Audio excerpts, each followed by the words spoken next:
Better Call Saul burns down one relationship and rebuilds another. How do you trust someone who bends anyway the wind is blowing?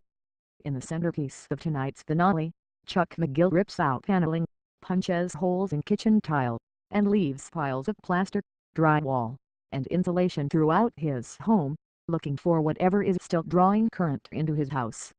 It's a scene that immediately brings to mind the end of Francis Ford Coppola's The Conversation, in which Harry Call, a man who listened into the conversations of others, becomes so paranoid that he is being bugged that he tears up his entire apartment looking for the device. He's left huddling in the corner, surrounded by rubble. The parallels go beyond the visual.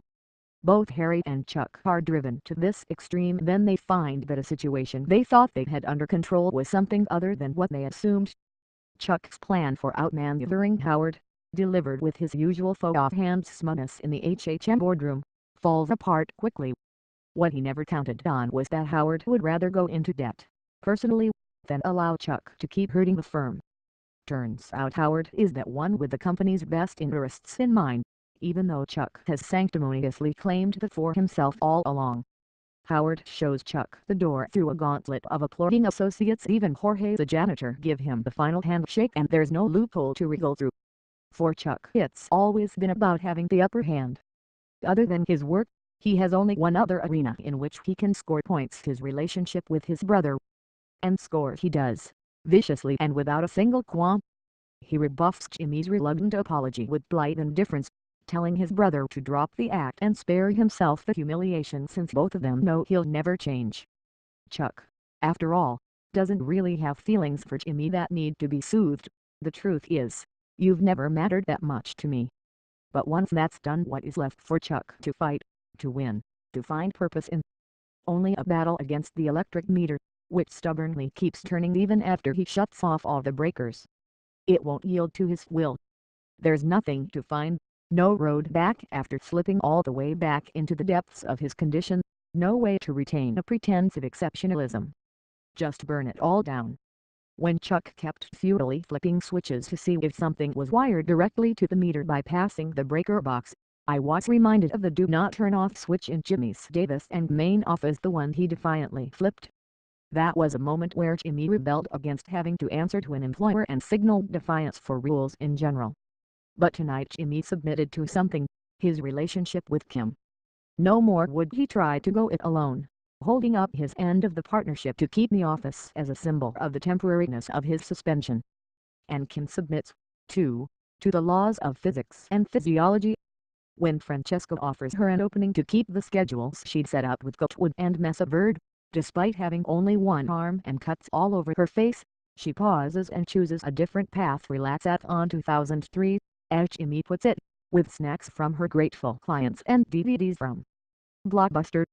Nacho, like Chuck, is driven to desperation when his plans for keeping his father out of Hector's way fall through. He's ready to shoot Hector in an ambush, prevented only by the arrival of more Salamanca associates. But desperation doesn't get the better of him. When Hector succumbs to a cardiac episode after raging bat FRing and bolts, the swapped pills finally do their work, and Nacho is able to gather up the fakes and swap them for the real thing before handing the bottle to the EMTs. But control doesn't mean independence. Gus is in this with him. And Hector's not going to die. I'm excellent at tearing things down, Jimmy tells Kim, frustrated that he can't reconcile Irene with her friends. He's never been big on trust except as a mechanism to part people from their money.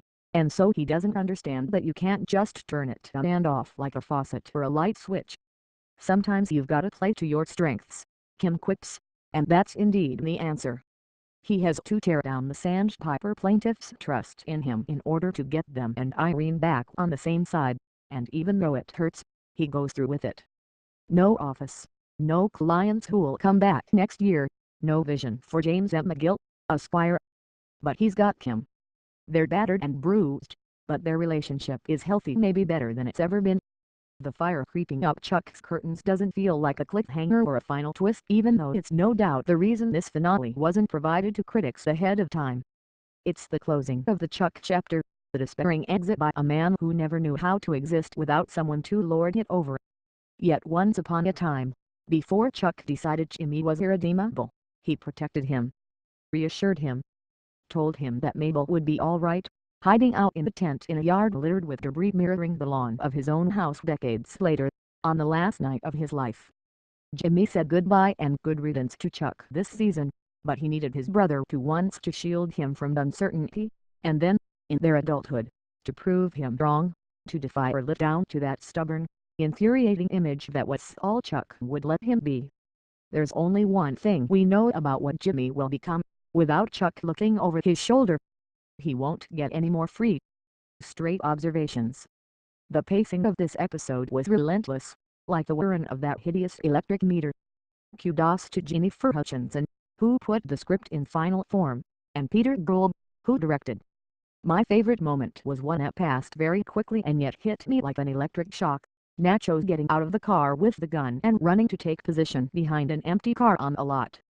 That speed is something we've never seen from this character, so deliberate in everything he does, and it's the perfect signal that we are in very dangerous territory with a man who's been driven beyond his limits.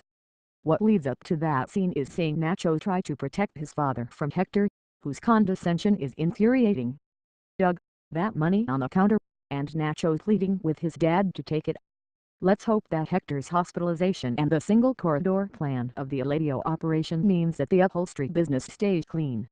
We've been in generic early 2000s territory on this show for so long that it's surprising to get some very specific temporal markers like Blockbuster not quite being dead, but being all the way switched over to DVDs. On the mall Musack as Jimmy tries in vain to rehabilitate Irene with her friends, Steal Away by Robbie Dupree. Jimmy's jabs at the oldsters on the open mic are painfully callous. I preferred his gentler references to their age when he dumps the Rolodex in the trash. They're smearing my name across the whole tri-state area, sending telegrams far and near. Fight the good fight, change the world. That was more Chuck's thing.